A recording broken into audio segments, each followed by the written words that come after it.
Great pleasure to be in Kerala and back in Trivandrum. Truly delighted to be here. The subject I've been asked to speak on is Reimagining India. It was an American traveler, a writer, humorist called Mark Twain who came and traveled around India and said that India is the cradle of human race, the birthplace of human civilization, is the mother of history, the grandmother of tradition, and the great-grandmother of legend. And all constructive materials of history are to be only found in India. This was said at a point of time when India had been colonized by the Britishers. In 1700, when India was colonized, India's share in global GDP was around 30%. By the time India became independent, in 1947, its share in global GDP had come down from 30% to a mere 5%. So from being the leading global power across the world, it had moved to the periphery of global trade. And then after independence, the British Raj was replaced by a period of license Raj in India. And it was only in 1991 that we had the first wave of reforms. While industrial licensing reforms were carried out, many other structural reforms were left out. And just a decade back, the Indian economy was rated as one of the fragile fives of the world, the fragile five economies of the world. And from fragile five, in a decade, we have moved to the top 5 economies of the world. Now, the Prime Minister's vision is that India should become a Viksit Bharat by 2047. Now, Viksit Bharat means that you are a developed country and your per capita income should cross about $15,000, which is about $2,800 now. And this means that your economy has to move. You have to imagine this, that your economy has to move from 4 trillion right now to a 30 trillion economy by 2047. From 4 trillion to a $30 trillion economy, and this means that your GDP has to grow 9 times, your per capita income has to grow 8 times, your manufacturing has to grow 16 times. GDP has to grow 9 times, per capita income has to grow 8 times, manufacturing has to grow 16 times. And that is the challenge for India when you imagine India as a Viksit Bharat or a developed nation. Now, what does India need to do to achieve this status? And what are the challenges before that? And to be able to raise the per capita income, and I'm talking about one aspect, that is about growth and progress. There are many other aspects. When you imagine India, you want people to achieve learning outcomes, you want people to achieve health outcomes, you want people to be happy, because growth is not an end in itself. Growth is a means to greater happiness, and I'll touch on some of these aspects. But for you to be able to catalyze growth from 4 trillion to a $30 trillion economy, what does India need to do, and what it has done to move from 5 trillion to what it has done to move from a fragile 5 to a top 5 economy. So first and foremost, I'll speak for a while and then I'll open it up to question answers, and I'll be very happy to respond to all your questions. First and foremost, I think that India has carried out in the last 7-8 years a lot of structural reforms. It has brought in one tax across the economy, which is cashless and paperless, which is the goods and services tax. We've brought in an insolvency and bankruptcy code to bring in better financial discipline, because industries, there should be a way when they do not succeed to die out and to ensure that money is repaid to the financial institution. That insolvency and bankruptcy code has come. The Real Estate Regulation Act has come in so that middle-class people who book their houses get it. There's due diligence. There has been a huge focus on ease of doing business. We've scrapped a number of rules, regulation, procedures, and I'm glad that Kerala has come right on top in the ease of doing business. We scrapped close to 1,700 laws in the country, and the corporate tax has been brought on par with the best regimes in the world. 3 years back, the government gave away 1,45,000 crores. So these are to the private sector. So about a decade back, we had the worst balance sheets of the private sector. We had the worst balance sheet of the banks. They are in the best condition now. The bank balance sheets are excellent. The private bank balance sheet are in excellent conditions. So those are the structural reforms that were carried out. The second thing that's happened in the country is that there's been a huge digitization. Every Indian has an Aadhaar. Between 2015 and 2017, we opened up 550 million bank accounts. The number of women who had bank accounts was just 18%. That has gone up to 81% now. So there's huge financial inclusion of women. We've seen that these bank accounts were then linked with Aadhaar and with the mobile number, which enabled fast payments to take place. So India does about 50% of the fast payments in the world. China is next with 20%. But as a consequence of this, we saw a number of young startups, MobiKwik, Pine Lab, etc., who started providing credit. And then we saw a number of startups like Zerodha grow Upstock, who took stock market to Tier 2, Tier 3 cities and rural areas. And we saw new insurance startups like GoDigit and Acko, who took insurance to Tier 2, Tier 3 cities. And therefore, India is the only country in the world where for fast payments, to credit, to stock market, wealth creation, insurance, all happen within 30 seconds to 1 minute on the go, on the mobile. So mobile has become a virtual bank. And I have not been to a physical bank or an ATM machine, or I have not used my checkbook for about 4.5 years now. But this is a model which is very different from the Western part of the world, where Google, Facebook, or Amazon have driven technological reforms, and where in China, Tencent and Alibaba drove this. But when they did this technological advancement, they own the citizens' data. But in India, we've built up an open source, open API, globally interoperable model where the data is owned by the citizens. We have a digital empowerment protection architecture which allows you to use your data only for that transaction and does not allow the service provider to memorize the data. So this is the big ticket thing, that the digital identity was created on top of which the private sector innovates. So PhonePe competes with Google Pay, and Paytm competes with Amazon Pay in the marketplace. So the market allows innovation to take place.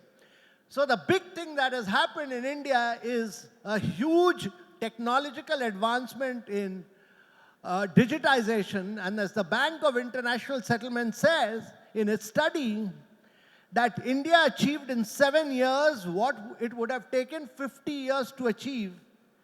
And the World Bank said that the cost of acquisition of a customer has fallen in India from close to $30 to less than 15 cents. And that is why a company like Reliance Jio could acquire 500 million customers in just a period of 10 months because identity, Aadhaar made all that possible. So firstly, the structural reforms, the digitization, and the third thing is the creation of infrastructure. In the last 7-8 years, India has built about 40 million houses, which is like making a house for every single person of Australia, more than the population of Australia. We've provided electricity to over 120 million people. That's more than the population of Germany, and we've provided piped water connection to 253 million citizens, which is more than the population of Brazil. But more important, that we were able to build about 88,000 kilometers of roads. And that means that the multiplier impact of infrastructure has been very enormous in India. And this infrastructure creation has driven a lot of our growth. So the third key thing that's happened is infrastructure. And the fourth is that India has gone green and sustainable in a very big way. We do not realize it at this point of time, but India is the only country in the world which has created 200 gigawatt of renewable energy and brought down the price of solar energy from 22 rupees to less than 2 rupees, close to 1 rupee 99 paisa, through a transparent bidding process. We've achieved our Paris target 9 years ahead of schedule. We also have provided about 110 million women piped gas water connection where they used to use firewood for cooking purposes and therefore were spoiling their health.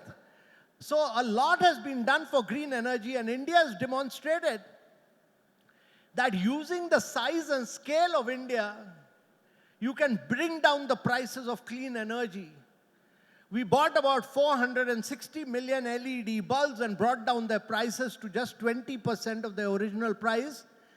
We pooled the demand of 7 cities and bought about 7,000 electric buses, and the electric buses' cost came down to 10% lower than the fossil fuel diesel buses.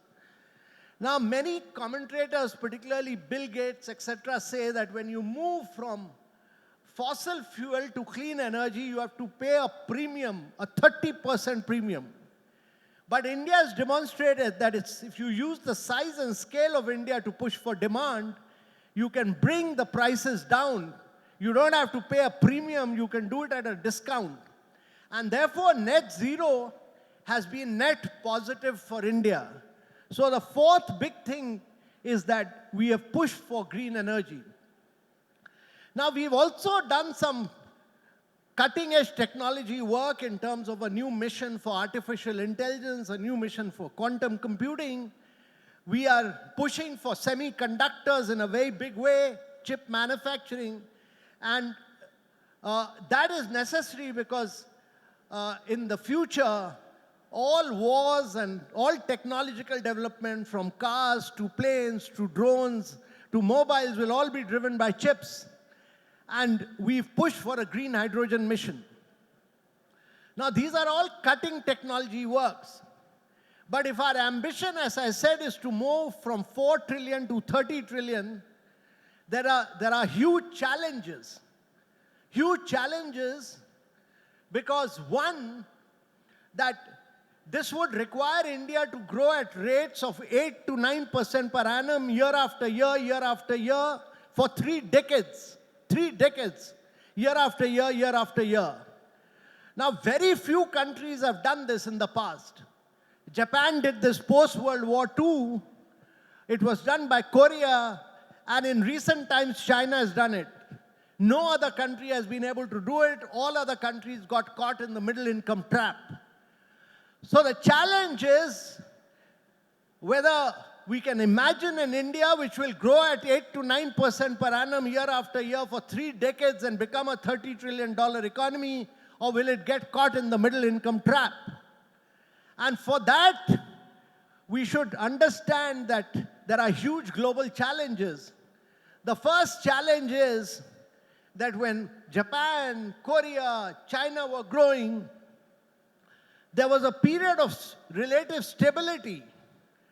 Post-World War II, the United Nations was set up by the United States and the Western powers, and there was a period of stability. But for the last 3 years, we are seeing a war in Europe, Russia and Ukraine war. The First World War was fought in Europe. The Second World War was fought in Europe. And what we are seeing is a continuing war which is impacting food, fuel, and fertilizer. We've had a huge conflict in the Middle East. While 100,000 people died in Russia, Ukraine, over 350,000 people have died in the Middle East crisis. That is the nature of the crisis. And there will be a huge, the Gaza has not yet settled down. And third major issue is that China has said that we will annex Taiwan, even if necessary by the use of force. And that means that China will then have access to all the chip technology which comes from Taiwan and will become a far more powerful nation than United States can ever imagine, because it will have control over all the supercomputers, superpowers, super chips, everything. And therefore, the relative period of stability which existed post-World War II has come to an end. The second international challenge is that global supply chains have been broken. America, the Biden administration put 100% duties on import of automobiles, cars, batteries, etc., and 50% on steel and aluminum on China. Europe put 45% duty. And therefore, what you're seeing is a huge breakdown of global supply chains. Manufacturing takes place when you're getting goods and inputs from various parts of the world, and you are able to put them all together. That supply chain is now broken. With the Trump coming in, he's put another 25% duty on Canada, Mexico, and he's put another 10% on China. And China has retaliated against the United States on a number of items. And therefore, you're seeing a war on tariffs, which the world has never seen before. And the third challenge is that you're seeing new productive forces, artificial intelligence, quantum computing, all these will transform lives of citizens. They will lead to better learning outcomes, health outcomes. But the algorithms on which they are based have the potential to trigger conflict in societies, and therefore you need international regulations, much like you have regulation for nuclear weapons. No single country will be able to do regulation. You'll need global consensus on this. These are the international challenges. The domestic challenges are many. First and foremost is that India grows on 50% of its population. The other 50% is dependent on agriculture as wage labor or are dependent on government subsidies. So if you want India to grow at 9 to 10% for 3 decades, you need to make 50% of your population as active participants in the economy rather than being a passive player. The second challenge is that the southern part of India, the western part of India is growing, but the eastern part of India is not growing. And the eastern part of India is the very populous part of India. If you want growth with equity, you need the eastern part of India, all of these states to grow in a very big way so that growth with equity can take place. Otherwise, 2 parts of India will grow and the other parts will get left behind. And therefore, you need to make these states grow. The third is that India cannot grow only on the back of services. You need manufacturing to grow and become 25% of your GDP, which is very important. Now, manufacturing requires size and scale of manufacturing. It needs a huge amount of large players, and it needs a backward-forward linkage to MSMEs. You need lower cost of electricity. You need land to be provided. You need skilled laborers, and these are key challenges for manufacturing to grow in India. The fourth is that I'm a believer, and that's because I've worked in Kerala, and that it will be very difficult for India to grow at high rates without improving your learning outcomes and improving your health outcomes and doing a huge development to Human Development Index. Now, that is important because learning outcomes are very poor in India. The 10th class student is not able to speak, do his maths of 3rd standard or 4th standard and not able to, the rates of infant mortality are very poor, and you have nutritional standards being very poor. And this is very important for the northern and the eastern part of India, that education, health, outcomes, and nutritional standards have to improve. And the last challenge, as I feel, is that exports need to grow, and that would require manufacturing to grow. No country in the history of the world has grown without exports growing, and therefore, that is important. And this would require your manufacturing base to expand and to penetrate global markets and global value chains. So I've given you this perspective of what transformation has happened from fragile 5 to top 5. What are the challenges internationally? What are the challenges domestically? But I'm a great optimist on India. I'm a great believer that India is the only country in the world which has the potential where we can imagine India to grow and become an advanced and a developed country. And that optimism is born out of the fact that our demographics are very young. The average age of India is 29, even when it becomes 100 in 2047. The average age will be 35. The western part of the world, America is aging, Europe is aging, Japan is aging, China is aging, but India is still young, and rarely has a country not created wealth when it is young.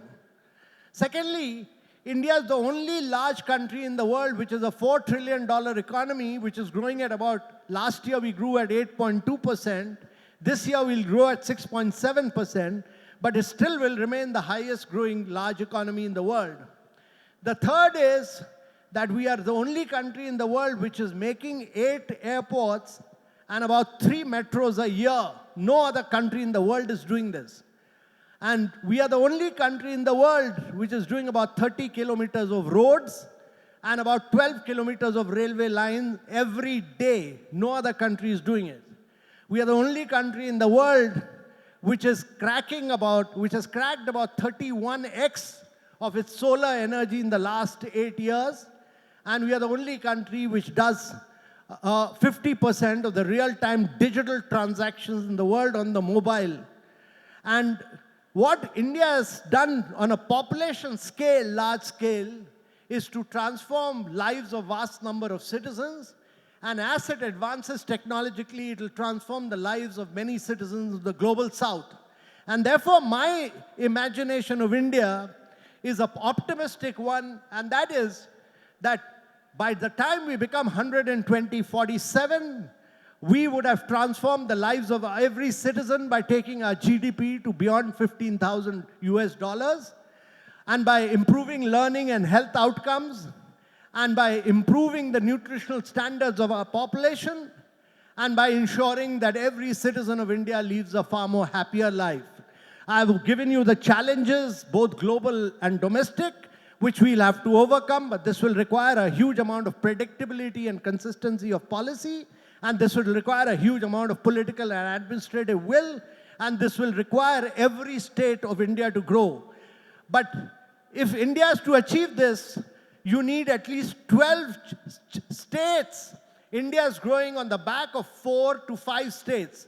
India needs about 12 states to grow at close to 10.5% plus for the next 3 decades.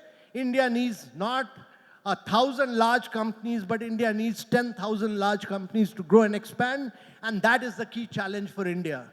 So with these few words, I'll conclude, and I'll be very happy to respond to any question that you may have. I would prefer that this is an interactive session. Thank you very much, ladies and gentlemen. Thank you, sir. Yeah. It was an excellent presentation. Thanks for the Prime Minister and his performance and achievements for the last 10 years. Can I sit, sir? Please. Sir, as a businessman, my question is, sir, when the economy is booming, I start investing more and more money.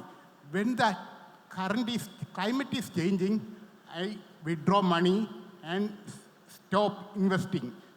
I am not quitting the market. I am waiting for the next best opportunity to enter. As an investor, when I quit the market, I have to lay off some employees because I want to cut the cost. So thereafter, after some time, I will come back with more employment. Why the government is not taking necessary action for sufficient changes in labor laws so that foreign direct investment will come more? Yeah.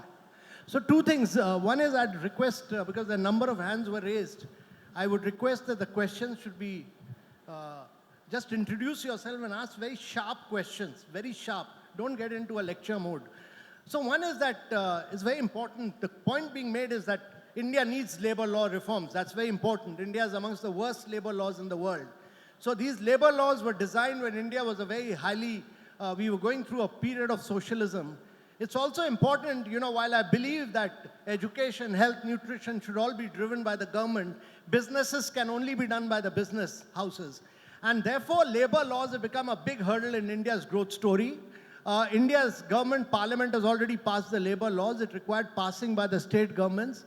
99% of the states governments have passed these laws, the rules and the final offings, and I have a feeling that in the next 3 to 4 months, you'll have the labor laws getting implemented. From about 29 laws, we'll just have 4 laws that will make things very easier and simple. I don't think the government should subsidize businesses at all. It should be a free market economy as far as the business is concerned. And therefore, once the labor laws are concerned, India will become even greater, easier, and simpler place to do business in. Yes, please. Hi, sir. I'm Nandu, and I have a question about AI. Actually, that was suggested to be my DeepSeek. That question was suggested to be my DeepSeek. And actually, how do you see AI driving economic growth in India? And what steps is Niti Aayog taking to ensure India becomes a global leader in AI innovation? And I would like to hear your thought on it. Thank you. So, I've written on this subject very extensively in day before's Indian Express at length. My belief is that India is the only country in the world which has over 425,000 engineers. My belief is that we've already established a very strong digital public infrastructure. We have huge data sets. It'll require us to converge. What DeepSeek has done is to converge through very clever engineering, sophisticated software with engineering hardware by using the GPUs of NVIDIA, despite the constraints put by the US government. And that was done by private enterprise at low cost, low energy. And India will have to do very nimble-footed, very, very outstanding engineering to be able to really create both foundational layers and application layers, end-to-end AI solutions in due course. The AI mission will now be providing computing power to all the researchers and all the universities through the GPUs. And with the huge strength of our engineers, there's a huge, massive opportunity to be a global leader in this area. My view is that the AI race has just opened up. It's just opened up, and the winner will be decided in the next decade. And there's a massive opportunity for India to create foundational models. It should be based on our civilizational strength, on our history, our knowledge, and it should be multilingual and multimodal, because India has 22 different languages. We should not become a technological colony of USA or China, where we get all information, all knowledge based on their Anglo-Saxon history or the Chinese history. It should be based on India's history, India's civilization, India's knowledge, and that is very important. That will require us to create our own foundational sovereign models of AI. Thank you. So one point is India's human resources are still being tapped by outside countries. most of the talented brains still go out of the country, either for work or for starting up in a major way. This is the feedback what we get from persons who invested outside, says. That is one thing. Second thing, still people run out of India for, they say education is better outside the country, and the exodus is not in tens and thousands, it's nearing lakhs. Can you just walk through to what is the measures that government is doing to arrest these two situations and to tap this potential back in India? See, no one on earth can stop this till you don't become an outstanding player yourself. Where do the Kerala students go? Medical students, where do they go? Huh? Where do they go? Huh? They go many places outside Kerala. They go because you've not been able to create the best institutions. If India grows at 9%, 10%, if it creates the best institutions, people from outside will come here. You will retain all the talent here. Don't worry about it. You ensure that India grows at 9 to 10%. India should create the best medical institutions. India should create the best engineering institutions. Why will people go outside if you are able to create the finest institutions here? And therefore, the challenge is to create a vibrant, dynamic India and a vibrant, dynamic Kerala and a vibrant, dynamic UP or a vibrant, dynamic Karnataka, where we create the most outstanding institutions. If you are not able to do this, why should people not go and search for better opportunity outside? People will go, you cannot stop it. And why should you stop it? Your objective should be to get the best Indians to come and work here. That's what China has done. People will go where the best opportunities exist. And therefore, Kerala must create the finest medical institutions, the finest engineering institutions, allows everyone to come in and set up the finest institutions. So my question to you, on the digital stack program, how do you think ONDC can be a difference? I can't hear you. Can you be? ONDC, Open Network for Digital Commerce. First question. The second one, on manufacturing. We have a Make in India program, we have a lot of steps, but manufacturing is still a weak link for the Indian economy. So manufacturing is very, very important to my mind. It needs to go up to 25% of GDP. The second big challenge is that there has to be very good sustainable urbanization because 500 million Indians will get into it. Now, manufacturing has to be driven by size and scale. What has been shown by both Korea and China is that they were able to drive manufacturing because the electricity power was very low. The logistic costs were very low. They could penetrate the global value chains. They could provide goods at the lowest price points. And that is why I said that you need 10,000 large companies. If you do not create large companies, you have just Adani, Ambani, Tatas. You need to create 10,000 more Tatas and 10,000 more Ambanis and 10,000 more Adanis. Because without the size and scale, you'll never be able to reduce the cost of your production. And you need to penetrate global markets. And without that, it will not happen. The electricity supplies have to be brought down on par with the rest of the world. You have to provide land. You have to provide logistic costs, which is the cheapest. That is the reason why China could become the cheapest manufacturer in the world. And that is the challenge for many states. Now, manufacturing is growing rapidly in Gujarat, is growing in Maharashtra, is growing in Andhra, is growing in Telangana. Is growing because these conditions are available. Without these conditions, you will never be able to become a manufacturing nation. Let us accept that. And every state needs to strive for manufacturing. My question is, what are the policy challenges that we face here in India? Because, if you turn back some of the reforms we have made here in India, especially the Aadhaar related and some other monetization issues, how challenging is these policy decisions that have been implemented here? So the policy issue is that you need to scrap.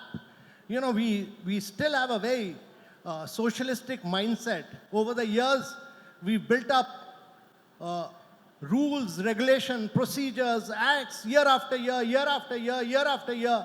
Both politicians and bureaucrats have added laws and rules and regulation and acts which have inhibited private sector from expanding, growing, penetrating global markets. And therefore, in this budget, they've talked about creating a mission which will scrap all these rules, regulation, procedures. You need to do that. Without that, it'll be very difficult for you to, so much of regulation has come in, as was talked about, the labor laws. Every area you brought in regulations. So you need to scrap all these regulations, all these laws, all these acts to enable private enterprise to grow, to allow the individual spirit to do more of manufacturing and growth. Without that, it will not happen. That is the key role. That is the policy change which is required. Good morning, sir. I am Ashok Sharma. I follow your articles and think it's a wonderful talk. You just mentioned about the tariffs imposed by Trump administration. With the tariffs and counter tariffs imposed by other countries, do you foresee an economic crash in the future?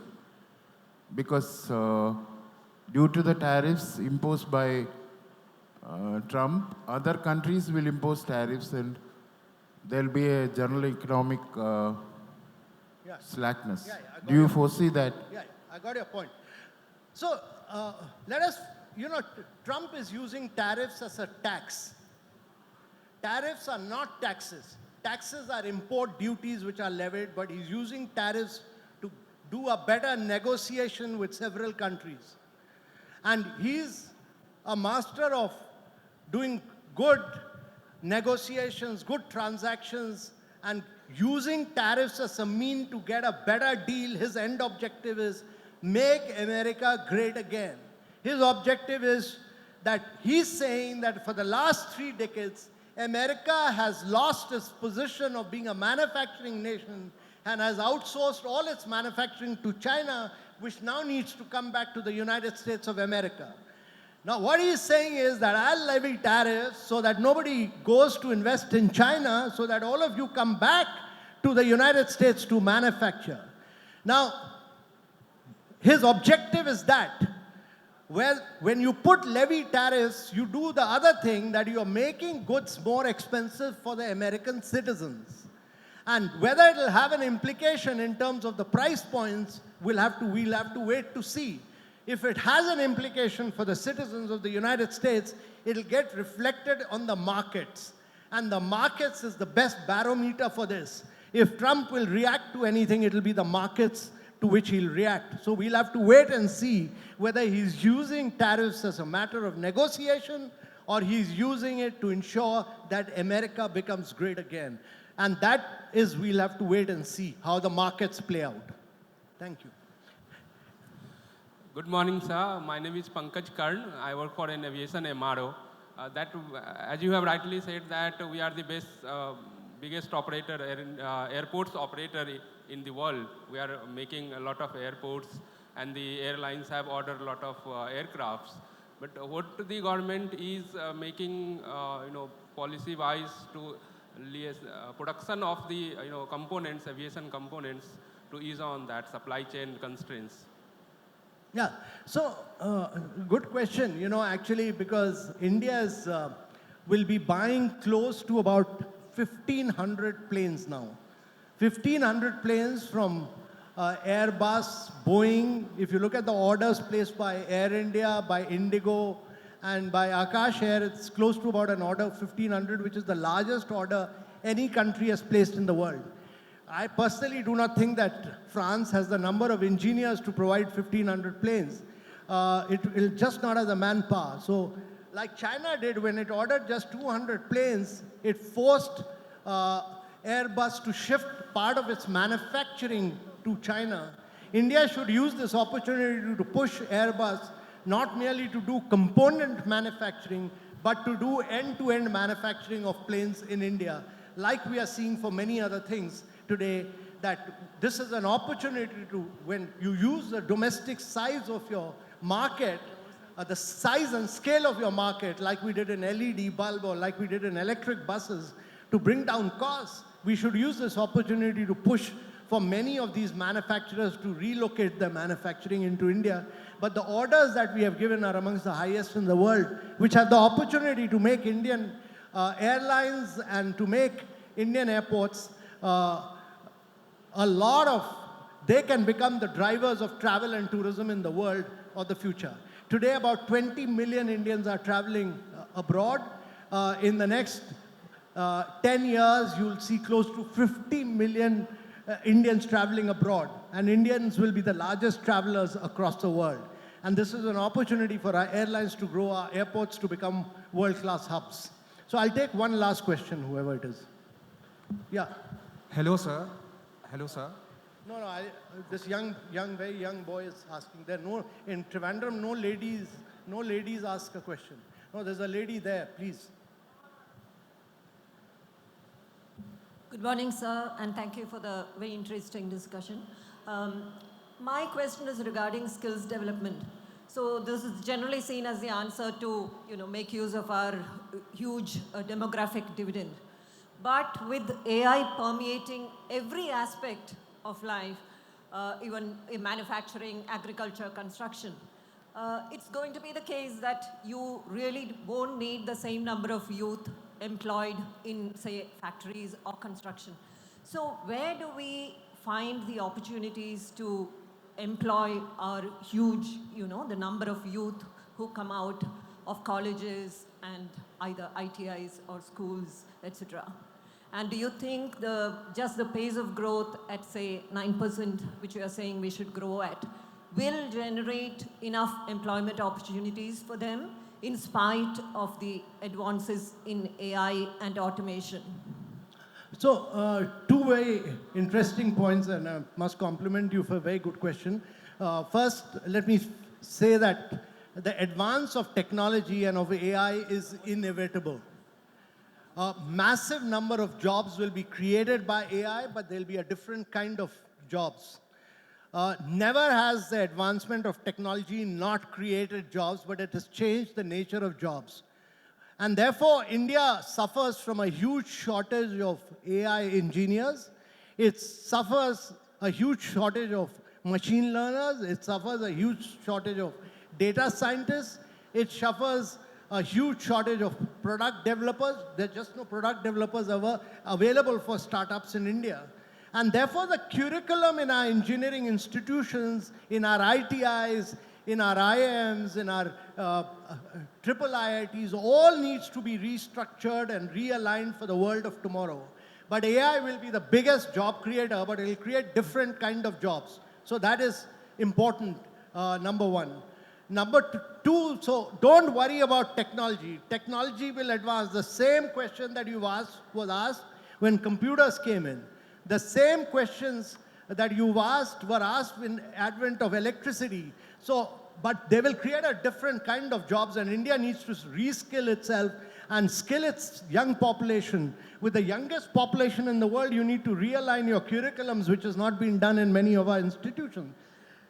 The second thing is that when you grow at 9 to 10%, you need to take a strategy of growth in cutting-edge areas, but you also need to focus on labor-intensive sectors.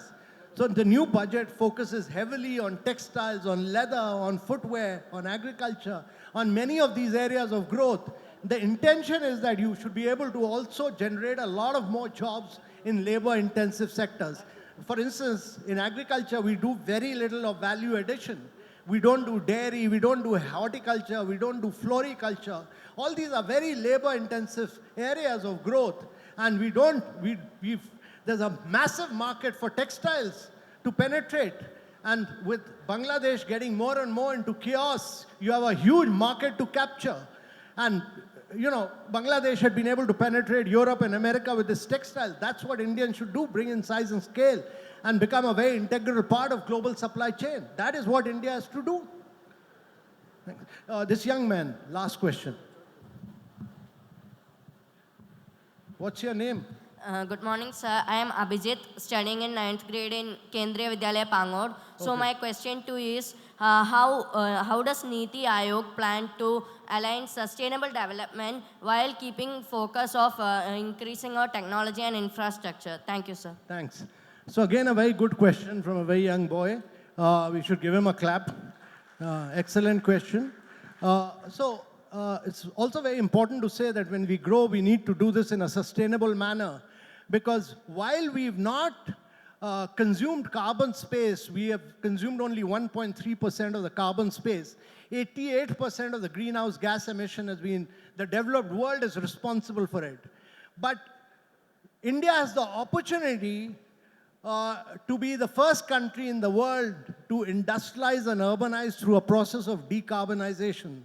And the impact of climate change will be very enormous in India. The coastal areas, particularly Kerala, will be very severe. And therefore, we need to go through this process of decarbonization.